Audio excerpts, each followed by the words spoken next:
Bismillahirrahmanirrahim. Assalamualaikum warahmatullahi wabarakatuh. Para siswa dan siswi sekalian yang rahmatullah subhanahu wa ta'ala, kelas 12 IPA ataupun IPS, alhamdulillah syukuranillah wassalatu wassalamu ala rasulillah wa ala alihi wa ashabihi wa mawala mab'ad. Kita selalu bersyukur kepada Allah subhanahu wa ta'ala atas segala macam karunia yang Allah berikan, dan semoga kita selalu diberikan kesehatan dan kekuatan untuk tetap tunduk, patuh, dan taat kepada Allah Subhanahu wa ta'ala. Para siswa dan siswi sekalian, kali ini kita melanjutkan kembali mata pelajaran kita. Kita sudah masuk pada pertemuan ke-14 untuk materi pendidikan agama Islam. Pada pertemuan ke-14 ini kita masuk pada materi Quran hadis tentang sikap demokratis.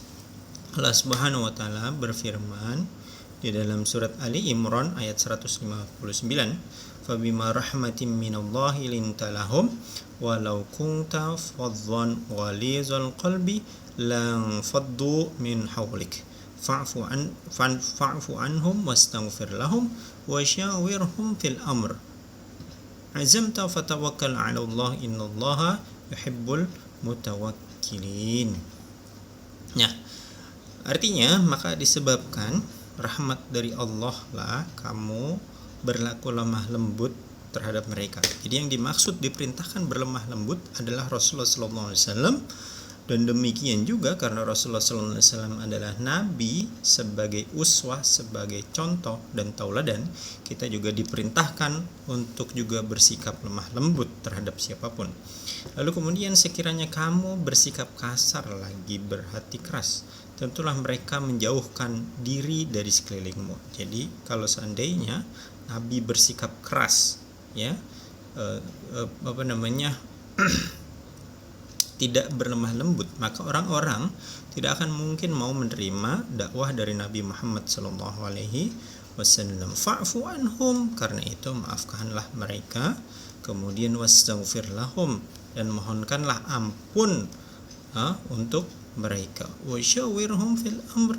Nah, dan bermusyawarahlah dengan mereka dalam urusan itu. Jadi yang dimaksud di sini, yang ditekankan berkaitan dengan persoalan sikap demokratis di sini adalah tentang wasyawirhum, perintah bermusyawarah. Karena dalam makna menurut Islam, maka konteks demokrasi itu tidaklah sama dengan demokrasi yang kebanyakan, akan tetapi demokrasi yang dimaksud oleh Islam adalah tentang musyawarah. Kemudian apabila kamu telah membulatkan tekad, maka bertawakallah kepada Allah. Sesungguhnya Allah menyukai orang-orang yang bertawakal kepadanya.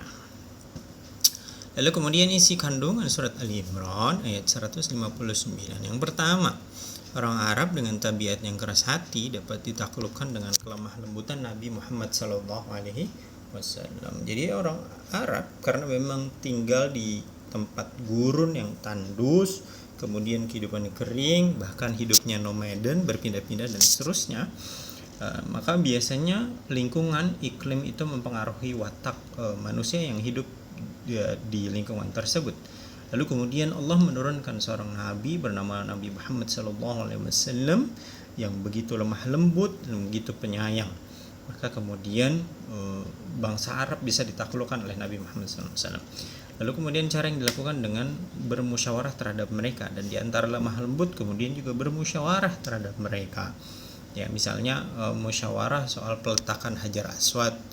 Nah, itu kan ketika para suku Quraisy itu berebut ya untuk meletakkan Hajar Aswad, maka Nabi Muhammad SAW menggelar sorbannya dengan tujuan bersama-sama bermusyawarah untuk mengangkatnya bersama-sama antar kepala suku ya dari masing-masing bangsa Quraisy. Lalu kemudian demokrasi menurut Islam dimaknai dengan musyawarah yang setiap anggota musyawarah memiliki hak yang sama untuk mencapai tujuan kemaslahatan bersama. Jadi kita punya tujuan dan kemaslahatan bersama, maka tugas kita adalah bermusyawarah. Musyawarah yang dilakukan yang selalu dilakukan oleh Islam kepada masyarakat umum saat itu memberikan hasil, ya. Salah satunya adalah yang disebut dengan piagam Madinah, ya. Piagam Madinah ini adalah sebuah piagam yang berisikan perjanjian yang dimusyawarahkan antara kaum muslimin, Yahudi, Nasrani dan agama lokal Madinah, ya. Jadi adalah merupakan sebuah hasil dari musyawarah, kesepakatan, dan kesepakatan itu disebut dengan piagam Madinah dalam rangka merukunkan antar suku, antar golongan, ya, di Madinah.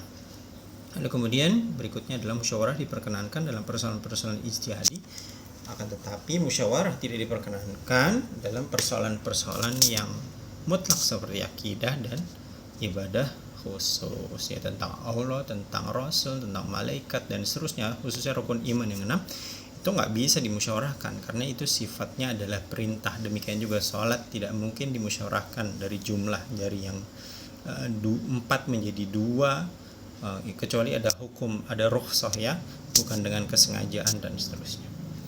Lalu kemudian hadis Nabi Muhammad SAW, ma ra'aitu ahadan aktsara masyuratan li ashabi min Rasulillah sallallahu alaihi wasallam. Abu Hurairah berkata, aku tidak pernah melihat seseorang yang paling banyak bermusyawarah bersama para sahabatnya dari Rasulullah sallallahu alaihi wasallam. Jadi dari hadis ini menunjukkan bahwa Rasulullah sallallahu alaihi wasallam itu adalah orang yang sangat melibatkan para sahabatnya ataupun orang lain untuk bermusyawarah, memusyawarahkan sesuatu yang berkaitan dengan umat dengan tujuan kemaslahatan. Nah, ini disebutkan di isi kandungannya, jika menyangkut masalah umat, Nabi Sallallahu Alaihi Wasallam seringkali melakukan musyawarah terhadap sahabat-sahabatnya. Lalu kemudian berikutnya, pelajar Muhammadiyah hendaknya dalam setiap permasalahan dilakukan musyawarah. Muhajirin dan Ansar bermusyawarah bersama untuk memilih pengganti Rasulullah Sallallahu Alaihi Wasallam ketika wafat, dan yang terpilih adalah Abu Bakar radhiyallahu anhu. Lalu begitu juga banyak peristiwa lain tentang Nabi Muhammad SAW bermusyawarah dengan para sahabat. Oleh karena itu, para siswa dan siswi sekalian, di antara ciri-ciri manusia yang beradab adalah dialog, bukan dengan kekerasan dan seterusnya, saling menafikan, saling menegasikan, misalnya karena kita tidak suka dalam rapat ikatan pelajar Muhammadiyah, yang lain diundang karena ada satu yang tidak kita suka, satu tidak suka itu yang kita tidak sukai, lalu kemudian kita tidak undang atau kita tidak mau bersahabat dengannya dan seterusnya. Itu bukan ciri manusia beradab. Manusia beradab adalah manusia yang selalu terbuka untuk bersama-sama melakukan musyawarah dalam rangka dialog dan mencapai sebuah kesepakatan. Dan mudah-mudahan bermanfaat, ya, materi kita pada hari ini untuk kelas 12 IPA ataupun IPS. Jangan lupa juga sambil dihafalkan ayat-ayat ataupun hadis-hadisnya, dan termasuk juga diantaranya juga transliterasinya, ya, artinya. Demikian, terima kasih banyak. Billahi sabil haq fastabiqul khairat. Assalamualaikum warahmatullahi wabarakatuh.